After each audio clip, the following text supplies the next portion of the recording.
Ma'am, আমি আপনাকে Facebook থেকে দেখেছি, এবার আপনার চ্যানেলটা যে আছে লা এসেন্সিয়াল, সেখান থেকে দেখেছি। আপনি তো আমার পুরনো মানে ম্যাডাম।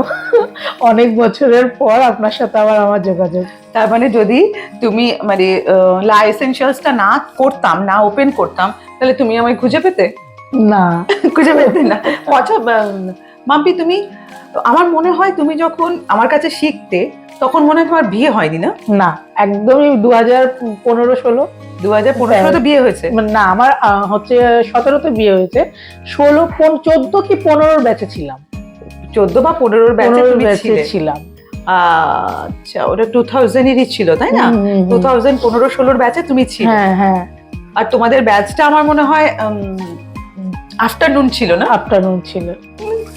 বাবা, তুমি এসে আমাকে আমার পুরোনো দিনের কথা মনে করিয়ে দিয়েছো। অনেক বছরের পর। আমার ভীষণ ভালো লাগছে। দেখো, আমার এই মেন যে উদ্দেশ্য, যে আমার লা এসেনশিয়ালস চ্যানেলটা বা এই পেজটাকে কেন ওপেন করেছি জানো? তোমরা ধরো, তুমি বলছো 15-16 ব্যাচ, মানে আজকে থেকে তার কত বছর আগে? এখন প্রায় প্রায় 8-9 বছর, 9 বছর তো বেশি। হ্যাঁ হ্যাঁ। তো এবারে সেই সময়ের যারা মেয়েরা আমার কাছে শিখেছিল, তো তা তো আমার কাছ থেকে সবসময়, দেখো আমাদের ব্যাচগুলো 3 মাস 4 মাস করে চলতো, তোমরা আমার কাছে থাকতে, তারপরে তো বেরিয়ে যেতে, তাই না? তারপরে তারা আমাকে যখন ছেড়ে যেত, কান্নাকাটি করে যেত, কিন্তু পরবর্তী ক্ষেত্রে আসার আর সময় পেত না, তাই না? তো সেই কারণে আমি দেখলাম অনেক মেয়ে, অনেকে আমাকে ফোন করছে, জানতে চাইছে আমি যেভাবে আমার যেগুলো তোমাদেরকে ক্লাস করাতাম, সেগুলো জানতে চাইছে। তো আমি দেখলাম যে চলো ভাই, একটা চ্যানেল করে দিই, তাহলে এইটা পুরো ছড়িয়ে যাবে, তাহলে কেউ আমাকে না পাওয়া হবে না। আজকে তুমি কাছে আছো, তাই তুমি আমার কাছে চলে আসতে পেরেছো। সাপোজ তোমার বিয়ে যদি অনেক দূরে হতো, তখন তো আমি আর আসতে পারতাম না, কিন্তু তোমাকে ইয়ের থেকে, সোশ্যাল মিডিয়া থেকে তোমাকে ফলো করতাম। সেটাই তো বলছি। তারপর তুমি মানে আজকে হঠাৎ আমার কথা মনে করে চলে এলে কেন? মানে তোমার উপর টাচ ছিল, তোমার কথা মনে পড়েছে। ইভেন আমি একটা কোর্সের সঙ্গে যুক্ত, তার জন্য আমি এখানে গেলে ম্যামের কাছে একটু হেল্প হবে, আমি একটু যাই। তুমি জানো, আর আমি তো তোমাকে বলছি মাম্পি, তুমি কেন, তুমি যেমন আমার একটা মেয়ে, এরকম তো হাজারো হাজারো মেয়ে আমার আছে, সবাই আমার কাছে সমান। তাই আমি আমার তরফ থেকে যেটুকু পারবো অবশ্যই হেল্প আমি করব। অবশ্যই আমি তোমাকে আমি হেল্প করব। তুমি যেভাবে চাইছো, তোমাকে আমি গাইডও করতে পারবো, কিভাবে তুমি এগোবে, মানে তুমি কিভাবে কোন রাস্তায় গেলে তোমার ভুল রাস্তাটা যাতে না হয় সেটা করব। আর তুমি কিরকম কাজ করতে চাইছো বলো, ফুল টাইম, পার্ট টাইম, তুমি আমাকে একটু বলতে পারো। আমার আপাতত এখন, যেহেতু আমি একটা কোর্সের সাথে যুক্ত আছি, তো এখন আপাতত আমি পার্ট টাইমেই মানে করতে চাইছি।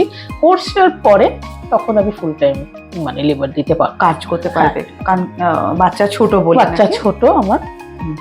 ঠিক আছে, আমি অবশ্যই একদম চেষ্টা করব তোমার জন্য কিছু করার।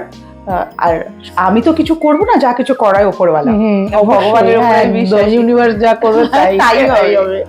আচ্ছা, এবারে তোমার ব্যাচের কোনো কারা, কখন তোমরা কিভাবে কি ক্লাস করতে একটু? আমরা তো আফটারনুনের ব্যাচে ছিলাম, তো আফটারনুনের ব্যাচে কজন থাকতে, একটা ক্লাসে কজন ক্লাস করতে? 25 জন না 30 জন? তারও বেশি, তারও বেশি ছিল। বসার জায়গা ছিল না। হ্যাঁ, পেছনে দাঁড়িয়ে থাকতো স্টুডেন্টরা লাস্টে এলে। মানে স্টুডেন্টদের মধ্যেও একটা, মানে আমি দেখো সবসময় বলতাম যে তোমরা যখন ক্লাসে আসছো, তোমরা কিন্তু সকলে বোন বোন, আমার কাছে যতক্ষণ থাকবে ঝগড়া করবে না। হ্যাঁ, একদম। ক্লাসের মধ্যে যেটা হতো আর কি, একটা মানে ডিভাইড হয়ে যেত গ্রুপে। হ্যাঁ হ্যাঁ, গ্রুপ হয়েছিল, অনেক জায়গায় অনেক ছোট ছোট গ্রুপ হয়েছে। তোমাদের ব্যাচে অনেকজন ছিল। আমার মনে আছে, তোমরা অনেক যখন কুসুম বলে একটা মেয়ে ছিল, কুসুম সোনারপুর থেকে না সুভাষগ্রাম থেকে আসতো। আচ্ছা, তারপর আরো 2-3 জন মেয়ে ছিল ওইখান থেকে, ওই দিক থেকেই আসতো। তাদের সাথে এখন আর আমার কিরকম ক্লাস করতে? খুব ভালো করে ক্লাস করে, এনজয় করে ক্লাস করতাম, আর খুবই তুমি শেখাতে খুব ভালো হতো। ওই জন্য তো এত বছর পর আবার রিটার্ন করেছি। মজা লাগতো না? প্রচুর। আমি তো দেখো, আমার কাছে তোমরা তখন তো কত ছোট ছিলে, এখন বড় হয়ে গেছো, আর আমি তো আস্তে আস্তে বুড়ি হয়ে যাচ্ছি। না তুমি এখনো ইয়ং, আমাদের তো বুড়ি লাগছে।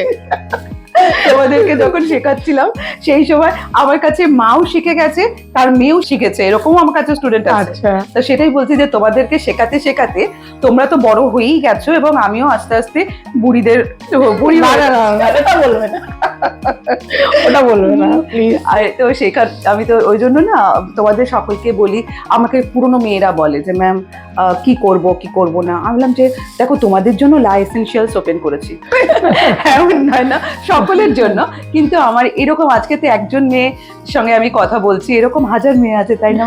হ্যাঁ অবশ্যই, কি ভালো লাগতো ক্লাসগুলো করতে, মিস সত্যি। করি খুব। আমিও তো প্রচন্ড মিস করি, কিন্তু মনে সবসময় পড়তো না, মালবিকা ম্যামের সাথে ক্লাস করতাম, এবং মালবিকা ম্যামের সময় খুব ভালোবাসতো আমাদের। কখনো কখনো তো Guide দুপুরবেলাতে পিকনিকের মতনও হতো না, হয়েছে, যে হ্যাঁ, হ্যাঁ, চানাচুর মাখা। মাখা এগুলো খাওয়া দাওয়া হয়েছে, বেশ আনন্দ হয়েছে প্রচুর। খুব ভালো লাগছে যে এতদিন পর তোমার একটা ছেলেও হয়ে গেছে, সে আবার নাকি রামমোহন মিশন হ্যাঁ ক্লাস স্কুলে পড়ছে, ক্লাস 2 হয়ে গেল।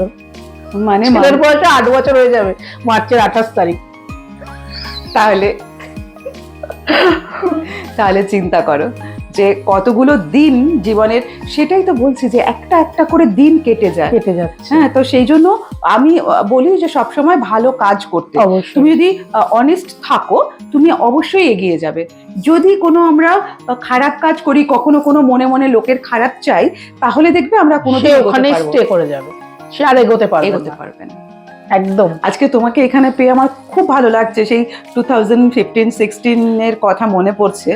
হ্যাঁ, যে আমি তখন এখানে নতুন কোম্পানিতে জয়েন করেছিলাম, আগে অন্য কোম্পানিতে ছিলাম।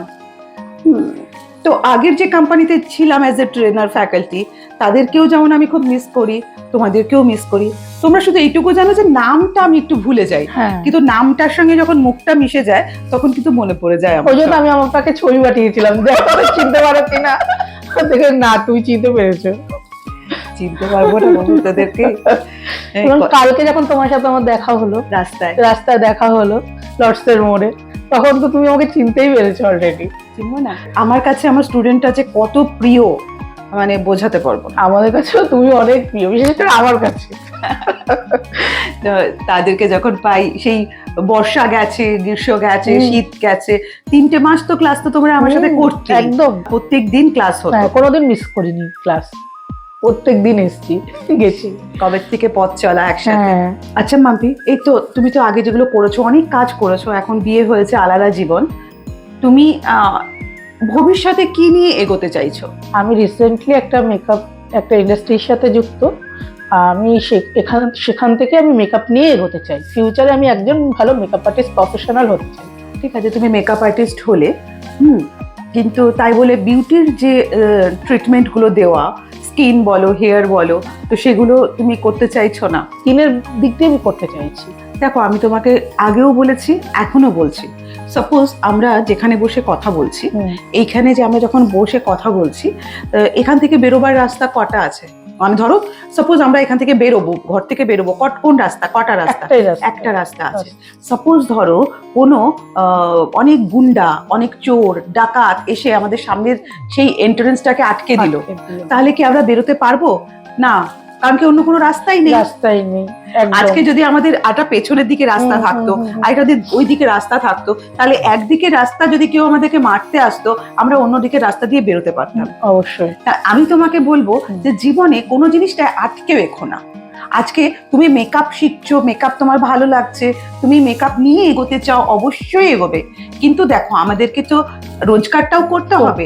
তো আজকে যদি আমি শুধুমাত্র মেকআপটা শিখি, তাহলে আমার দরজা একটা খোলা থাকবে। তুমি তার সাথে সাথে যদি বিউটির ক্লাসগুলো, বিউটির জিনিসগুলো, স্কিন ট্রিটমেন্ট করা, হেয়ার ট্রিটমেন্ট করা, এই নলেজগুলো যদি তুমি রাখতে চাও বা রাখতে, যেগুলো আগে শিখিয়েছি সেগুলো যদি তোমার শেখা থাকে, হ্যাঁ, তুমি যদি সেগুলো প্র্যাকটিস করো, আমার মনে হয় সেই জিনিসটা হবে না। তুমি কোনো না কোনো দিক থেকে রোজগার করতে পারবে, নিজের পায়ে দাঁড়াতে পারবে, অবশ্যই, তাই না?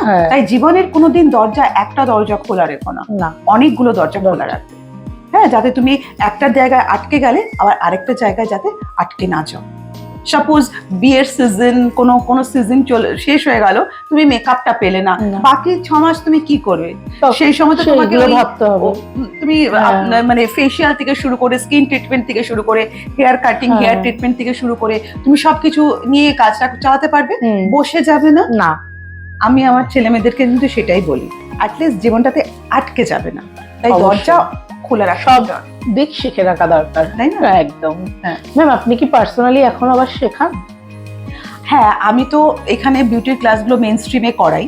হ্যাঁ, ধরো আমি আগে যে ইনস্টিটিউটগুলোতে ক্লাস করাতাম সেগুলোতে আবার বিভিন্ন রকম কাজের চাপে বা তাদের নানা রকম যাওয়া আসার সমস্যাতে, কারণ আমার মেইন স্ট্রিম যে আছে না কোম্পানিটা, সেখানে আমাদের কাস্টিং চলে, এন্টারটেনমেন্ট ইন্ডাস্ট্রিতেও চলছে, বিউটি ইন্ডাস্ট্রির সঙ্গে যেহেতু আমি রিলেটেড সেগুলো চলছে, তো বিভিন্ন রকম কাজের প্রেশারে জব করে ওঠাটা পসিবল হচ্ছে না। সেই জন্য আমি এখানে আমার মেইন স্ট্রিমে আমি আমার ক্লাসগুলো করাই। হ্যাঁ, যেমন বিউটির ক্লাস বলো, যে কোনো ক্লাস, সব ক্লাসই আমরা এখানে করিয়ে থাকি। আচ্ছা। তুমি তো জানো যে আমি ক্লাস করালে শুধু ক্লাসটাই করালাম এমনটা নয়, আমি কিন্তু প্লেসমেন্টও দিই, সেটা তো তোমার জানা। হ্যাঁ, একদম। যে আমার যত মেয়েরা আছে ধরো এই কলকাতা শহরে, হ্যাঁ। কলকাতা শহরের বাইরেও আছে যারা কাজ করছে, তাদেরকে আমি তো প্লেসমেন্ট পেয়েও ছিলাম। সেটাই তো বলছি। তো এইরকম করে চলছে আর কি। আর আমার কাছে যে তোমরা আছো, তোমরা যারা আমার মেয়েরা আছো বা আদার্স আর অন্য মেয়েরা, তারাও আমার সাথে, আমি দেখবে আমি কিভাবে চেষ্টা করি যে নানা রকম ভাবে যাতে তোমরা এগিয়ে যেতে পারো, যাতে একদম। নিজের পরিচয়টা তৈরি করতে পারো, একদম, তাই না? হ্যাঁ। এই খুব ভালো লাগলো এই কথাগুলো, আমাদের মধ্যে একটা এক্সপিরিয়েন্স হলো। একদম। তোমার যখনই মনে হবে, দেখবে হয়তো অনেক সময় কি হয় বলো তো, আমি ফোনটা ধরি না বা মেসেজের আনসার করি না, হ্যাঁ। জানবে ইচ্ছে করে নয়, তখন আমি ব্যস্ত থাকি। হ্যাঁ, কারণ বুঝতে পারি যে আর ব্যস্ত যখন আমি ফ্রি হব, তখন অবশ্যই আমি আবার Okay. যোগাযোগ করে নেব। আর কখনো যদি মনে হয় যে ও আমার কাছে চলে আসবে, জায়গা তো চেনাই রইলো, হ্যাঁ, চলে আসতে পারো। অবশ্যই।